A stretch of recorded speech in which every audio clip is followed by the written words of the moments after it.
So hello everyone, আসসালামু আলাইকুম। কেমন আছেন সবাই? ওয়েলকাম ব্যাক টু ইমাস ব্লগ। আবার চলে আসলাম ব্র্যান্ড নিউ একটা ব্লগ নিয়ে। তো চলেন শুরু করা যাক আজকের ব্লগটি।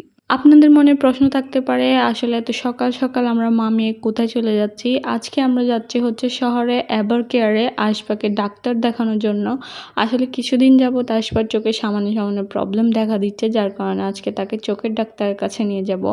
যেহেতু শহরে যাব তাই অনেক সকাল সকালই বের হয়ে গেছি। এদিকে আমি আর আমার মেয়ে হচ্ছে রাস্তা দিয়ে একা হেঁটে হেঁটে যাচ্ছিলাম। যেহেতু আমি বাবার বাড়িতে আসছি, ওইখান থেকে যাচ্ছি, আর আমার শাশুড়ি হচ্ছে ওই দিক দিয়ে আসবে। তারপর আমি আর আসবো হচ্ছে একটা রিক্সা নিয়ে ওই দিক দিয়ে যাচ্ছিলাম। ওইখানের মধ্যেও জাম লেগে গেছে। সকাল সকালও জাম লাগে, আসলে কি আর বলবো। আর হাটহাজারী বাজারে তো সবসময় জাম লেগে থাকে, এটা নিয়ে আর বললাম না, থাক। এদিকে আমি রিক্সাওয়ালা মামাকে বলতেছিলাম যে একটু তাড়াতাড়ি চালান, কারণ হচ্ছে আমার শাশুড়ির দিকে এসে দাঁড়িয়ে থাকছে। সে আসছে অনেকক্ষণ যাবতই, আমি একটু বের হইতে ঘর থেকে দেরি হয়ে গেছে, ওইটার জন্য অপেক্ষা করতেছিল। আর এই দিকে দেখেন দাদুকে পেয়ে আরিশফা কি অবস্থা হয়ে গেছে। সে যেন অনেক দিন ধরে দাদুকে দেখেনি, এই অবস্থা হয়ে গেছে। দাদুকে একদম হাক করে জড়ায় ধরে রাখছে। আসলে সে অনেক সকাল সকাল উঠছে, তার ঘুমও পাচ্ছিল, তাই এরকম হয়ে আছে। আর এইদিকে হচ্ছে আমরা সিএনজি ঠিক করে ফেলি। এই সিএনজি নিয়ে আমরা সোজা হচ্ছে এভার কেয়ারে চলে যাব। যেহেতু আমরা অনেক সকাল সকাল বের হয়েছি, তাই জ্যামটা অনেক কম ছিল। আর একটু পরে আসলে হয়তো অনেকক্ষণ জ্যামের কারণে দাঁড়ায় থাকতে হতো, কিন্তু এখন সকাল সকাল যেহেতু আসছি, তাই অনেক তাড়াতাড়ি আমরা পৌঁছে যাইতে পারবো আর কি।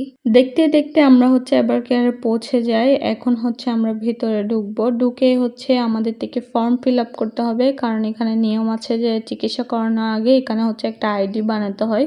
আর ওইটা বানাতে দিয়ে তারপর হচ্ছে আমরা ডাক্তারের কাছে যাব। এদিকে হচ্ছে আরিশবার আঙ্কেল হচ্ছে এদিকে তার জন্য ফর্ম ফিল আপ করতেছিল, আর আমি আর আমার মেয়ে আমার শাশুড়ি বসেছিলাম। তারপর ফর্ম ফিল আপ করে আমরা হচ্ছে এখন লিফট দিয়ে চলে যাব ডক্টরের কাছে উপরতলায়। লিফট থেকে নেমে আমাদের অনেক ঘোরাঘুরি করতে হয়েছে, কারণ হচ্ছে এভার কেয়ার হসপিটালটা বিশাল বড়, খুঁজে পেতে অনেক বেশি দেরি হয়ে যাচ্ছে। আর এদিকে আমরা মেয়ে হচ্ছে হাট ধরে হাঁটাহাঁটি করতেছিলাম। আর এই এভার কেয়ার হসপিটালটা অনেক বেশি সুন্দরও ছিল। এই যে ফাইনালি আমরা হচ্ছে আরিশপা ডক্টরের রুমটাতে চলে আসছি। এখন হচ্ছে আরিশপাকে ডক্টর দেখানো হবে।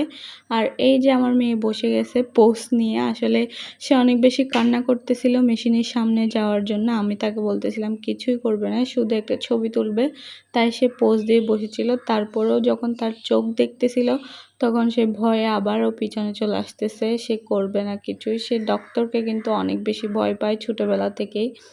তারপর আমরা সবাই হচ্ছে আরিশভাইকে বলতেছিলাম যে চোখের একটা ছবি তুলবে, তাই সে আবারও চুপ হয়ে গেছে, কারণ সে ছবি তুলতে অনেক বেশি পছন্দ করে আর কি। তারপর ডক্টর দেখানো শেষ করে হচ্ছে আমাদেরকে আইডিটা দিয়ে দেয় আরিশবার। এই যে আরিশবার আইডিটা, সে এখানেও কিন্তু পোজ দিয়ে রাখছে। তারপর এখন হচ্ছে আমরা অন্য একটা হসপিটালে চলে যাব, তাই গাড়ির জন্য অপেক্ষা করতেছিলাম এখানে দাঁড়ায় দাঁড়ায়। ফাইনালি আমরা গাড়িতে চলে আসছি। এখন হচ্ছে আমরা চলে যাব অন্য একটা হসপিটালে। আর ওইখানে গিয়ে হচ্ছে আরিশবার মেইন চিকিৎসাটা করা হবে। এখানে শুধু দেখছে আর রিপোর্টে লিখে দিছে যে কি হয়েছে। ওইখানে গিয়ে ডক্টর বলবে আসলে ওর চোখে কী সমস্যা হয়েছে, আর হচ্ছে মেডিসিনও দিয়ে দিবে। আমরা চলে আসছি হচ্ছে স্যাভলন আই কেয়ার সেন্টার, এইখানে চলে আসছি। আর এখানে দেখেন আশপাশ সিজা রাস্তা দিয়ে কখনোই সে যাবে না, বাঁকা যত পথ আছে সবগুলো দিয়ে সে হাঁটাহাঁটি করবে, পরে পড়ে গেলে আবারও কান্না করবে। তারপর এখন হচ্ছে আমরা ডক্টরের কাছে চলে যাব উপরতলায়। তারপর ডক্টর দেখিয়ে হচ্ছে আমরা আবারও বাসার দিকে রওনা দেব আর কি। আর এই দিকে দেখেন আশপা এখানেও দাঁড়া দাঁড়া দুষ্টুমি করতেছিল আর বলতেছিল সে ডাক্তারের কাছে যাবে না, সে ডক্টরকে কারণ অনেক বেশি ভয় পায়, তাই আর কি। আর এদিকে তাকে বস্তু কিনে দেওয়া হয়েছে ডাক্তারের কাছে বসার জন্য। তারপর হচ্ছে আমরা ডক্টর দেখিয়ে আবারও বাসার উদ্দেশ্যে রওনা হয়ে যাব। যাওয়ার আগে আমরা কিছুক্ষণ কিছু খাওয়া দাওয়া করে নিব এখান থেকে। তো আজকের ভিডিওটি থাকছে এতটুকুই। সবাই ভালো লাগলে লাইক করবেন, কমেন্ট করবেন, আর আমার চ্যানেলটাকে সাবস্ক্রাইব করে দিতে ভুলবেন না। সবাই ভালো থাকবেন। আল্লাহ হাফেজ।